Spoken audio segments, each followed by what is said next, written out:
Hai, Assalamualaikum. Nama saya Nadia Faranda binti Rosli, matriks nombor 09 di KM20F1034. So, hari ini saya akan terangkan tentang pengenalan asas teknologi percetakan 3D. Teknologi percetakan 3D merupakan sejenis teknologi prototip yang cepat berdasarkan fail model digital menggunakan logam serbuk atau plastik dan bahan-bahan terikat lain untuk membina objek dengan mencetak lapisan oleh teknologi lapisan. Pada masa lalu, ia digunakan dalam pembuatan acuan, reka bentuk perindustrian dan bidang lain untuk membuat model, dan kini ia secara beransur-ansur digunakan dalam pembuatan langsung beberapa produk, khususnya beberapa aplikasi bernilai tinggi iaitu sendi pinggul atau gigi atau beberapa bahagian pesawat sudah mempunyai bahagian yang dicetak menggunakan teknologi ini. Teknologi percetakan 3D biasanya direalisasikan dengan menggunakan pencetak bahan teknologi digital. Jumlah output dan jualan pencetak ini telah meningkat sejak abad ke-21 dan harganya merosot dari tahun ke tahun.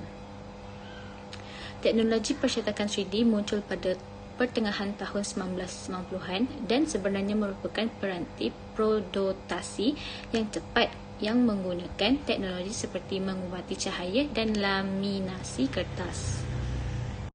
Seterusnya, saya akan menerangkan tentang penggunaan 3D printing.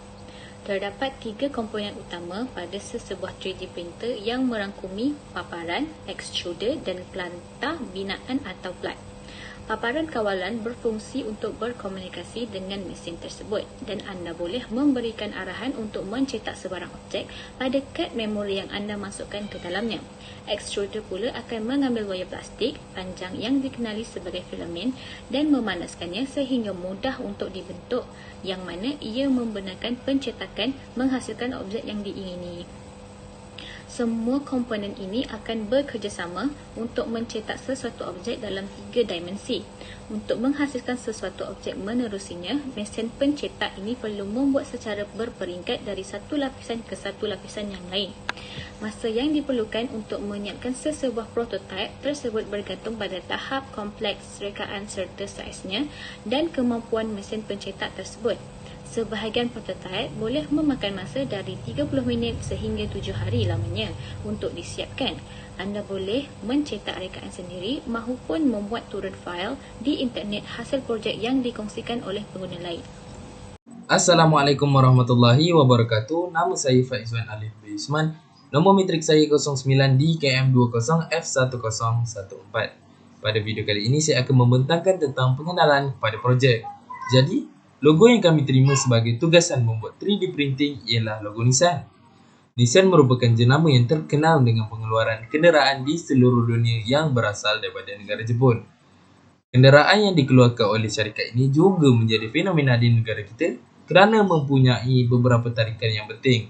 Antaranya ialah reka bentuk yang menarik, mewah serta tahap kelajuan yang diimpikan oleh setiap pengguna kenderaan bertayar 4 di negara kita. Selain itu, syarikat Nissan ini berpusat di Nishiko, Yokohama, Jepun. Syarikat yang berusia 88 tahun ini telah ditubuhkan pada tanggal 26 Disember tahun 1933.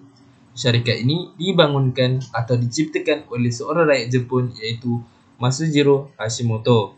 Selain itu, ia juga mempunyai beberapa tokoh penting iaitu Makoto Uchida sebagai Presiden dan CEO dan Yasushi Kimura sebagai kerusi dewan bagi syarikat ini. Antara beberapa jenama kereta yang dikeluarkan oleh syarikat ini ialah Nissan Almera, Nissan Cedric, Nissan Sefiro, Nissan Dualis dan banyak lagi. Syarikat ini juga mempunyai slogan bagi membangunkan semangat pekerja-pekerja mereka, dan slogan yang dipilih pada tahun 2022 ialah Innovation That Excites. Jadi saya akan menunjukkan logo yang kami lukis pada eventer. Jadi seperti mana yang anda nampak, di rajah sebelah kiri merupakan logo Nissan pada pandangan hadapan dan pada pandangan sisi merupakan rajah yang kedua, serta rajah yang ketiga ialah rajah dimensi bagi setiap logo Nissan tersebut. Itu sahaja daripada saya. Sekian, terima kasih. Bismillahirrahmanirrahim. Assalamualaikum warahmatullahi wabarakatuh. Nama saya Muhammad Wafir Aiman Buriza Michael. Diklar di KM4A bernama matriks 09 di KM20F1080. Jadi untuk mini project bagi subjek engineering design, kod subjek DJJ 40173, saya dan kelas saya telah diberi logo nisan sebagai satu proses untuk dalam chapter terakhir subjek ini, iaitu 3D printing. Jadi pada kali ini saya akan menerangkan tentang prosedur 3D printing. Jadi untuk langkah pertama adalah kami, yang ini satu kumpulan telah diberi tugasan iaitu dengan menggunakan logo Nissan untuk membuat 3D printing. Jadi langkah yang pertama seterusnya ialah membuat lukisan kejuruteraan, ataupun kita hendaklah untuk membuat sketching ataupun lakaran dalam lukisan kejuruteraan dengan menggunakan aplikasi Autodesk Inventor. Ya, lukisan ini hendaklah dilukis dengan skil yang telah ditetapkan. Seterusnya adalah langkah seterusnya, barulah kita akan mulakan proses 3D printing ini, iaitu dengan kita mengatur dan menetapkan segala data sesuai dengan lukisan logo kami, itu logo Nissan. Jadi semakin tinggi data yang telah diberi, semakin tebal logo yang akan dihasilkan. Jadi antara perkara yang perlu diambil peranan adalah scale ataupun skala yang digunakan pada mesin 3D printing itu. Selepas itu pada bahagian mesin 3D printing juga perlu diaturkan banyak perkara yang perlu ditikbatkan pada bahagian monitor mesin 3D printing. Antaranya adalah masa pemanasan filamen. Semakin lama masa pemanasan filamen, semakin cair filamen yang digunakan. Selain itu, kita boleh meneruskan ataupun membatalkan 3D printing yang kita akan lakukan tersebut. Untuk langkah kelima, seterusnya kedudukan lukisan logo perlulah ditetapkan dengan betul sejajar dengan platform mesin 3D printing bagi memastikan filamen jatuh pada kedudukan yang betul ketika proses 3D printing dijalankan. Kedudukan sesuai adalah pada bahagian yang berhampiran dengan tengah-tengah platform 3D printing.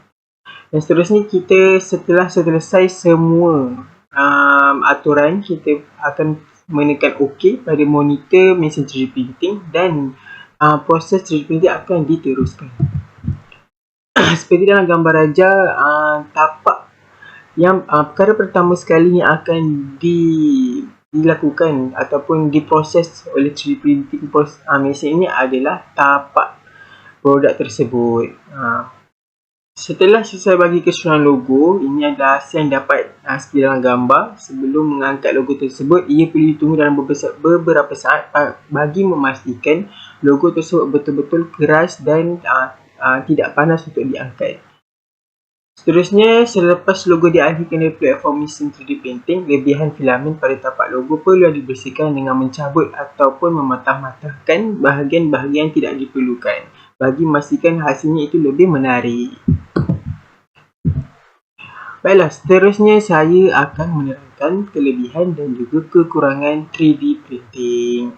Dan setelah membuat research dan kajian dan bantuan daripada lecturer juga, terdapat beberapa kelebihan yang saya dapat. Yang pertama adalah waktu pencetakan relatif lebih cepat, hasil cetakan lebih accurate, mampu membanyakkan produk cetak sesuai dengan permintaan dan juga desain yang fleksibel. Untuk waktu pencetakan relatif lebih cepat ini adalah apabila kita menggunakan 3D printing untuk menghasilkan satu produk, ia akan lebih mempercepatkan penghasilan suatu produk. Hasil cetak accurate bermaksud hasil daripada 3D printing ini sangatlah bertepatan dengan apa yang diminta daripada lukisan ataupun lakaran lukisan kejuruteraan. Dan mesin 3D printing ini juga mampu membuat satu produk ataupun banyak produk dengan dalam masa yang singkat. Dan dengan menggunakan 3D printing ini juga, pelbagai desain yang fleksibel dapat dihasilkan walaupun sesusah mana pun desain tersebut. Jadi untuk disebabkan iaitu kekurangan 3D printing adalah jika seseorang ataupun satu organisasi kurang daripada praktis untuk melakukan proses ini, ia akan mengakibatkan hasil yang dihasilkan itu tidaklah begitu baik. Selain itu, meningkatkan aktiviti plagiat. Jika setiap organisasi daripada apa-apa produk mempunyai mesin 3D printing ini, maka aktiviti plagiat ini senang dilakukan, iaitu meniru ataupun mengikut apa-apa sahaja desain yang dilakukan oleh organisasi lain. Selain itu, peluang pekerjaan menjadi terhad jika pada zaman sekarang menggunakan berbagai banyak mesin ataupun robot, jadi peluang pekerjaan kepada manusia ataupun orang-orang yang di sekeliling akan menjadi kurang. Ukuran pembuatan terbatas, 3D printing ini hanyalah difokuskan ataupun diutamakan lebih-lebih lagi pada produk-produk yang kecil. Dan yang terakhir adalah masalah hak cipta. Akan menimbul isu daripada masalah hak cipta, iaitu organisasi ini mengaku bahawa desain ini adalah mereka punya, dan organisasi lain juga akan mengaku desain ini pun mereka punya. Jadi akan timbul isu ataupun pergaduhan dalam organisasi industri. Sekian, terima kasih. Assalamualaikum, nama saya Muhammad Arif Abidin bin Budi. Nombor pendaftaran 09 DKM 20F1903. Saya akan membentangkan tentang output produk. Pencetakan 3D atau Additive Manufacturing (AM) merupakan proses mencipta objek tiga dimensi di mana bahan diacu berlapis-lapis di bawah kawalan komputer untuk membentuk objek. Objeknya boleh datang dalam pelbagai jenis rupa bentuk dan selalunya dihasilkan dengan menggunakan data model digital daripada model 3D ataupun sumber data elektronik yang lain seperti fail pembuatan tambahan, iaitu Additive Manufacturing File (AMF). Antara jenis-jenis pencetakan seumpamanya yang wujud ialah stereolitografi dan pemodelan deposit bercantum. Kesimpulannya ialah, yang pertama, teknologi 3D printing adalah salah satu teknologi mesin cetak yang banyak dikembangkan beberapa tahun terakhir. Yang kedua, teknologi tersebut memberikan inovasi yang cukup besar di dunia percetakan. Bila printer biasa hanya dapat mencetak benda dua dimensi, maka teknologi 3D printing dapat mewujudkan benda tiga dimensi. Yang ketiga, teknologi yang satu ini pada awalnya dikembangkan oleh Charles Hall yang menemukan sebuah konsep cetak terbaru yang bernama stereolitografi pada tahun 1893, yang kemudian pada perkembangannya menjadi teknologi 3D printing itu sendiri. Yang terakhir, setelah mengalami berbagai penelitian, teknologi 3D printing kemudian dimanfaatkan oleh perusahaan yang bergerak di bidang 3D printing untuk mencipta berbagai produk di sektor industri, kesihatan, fashion, bangunan, bahkan hingga makanan.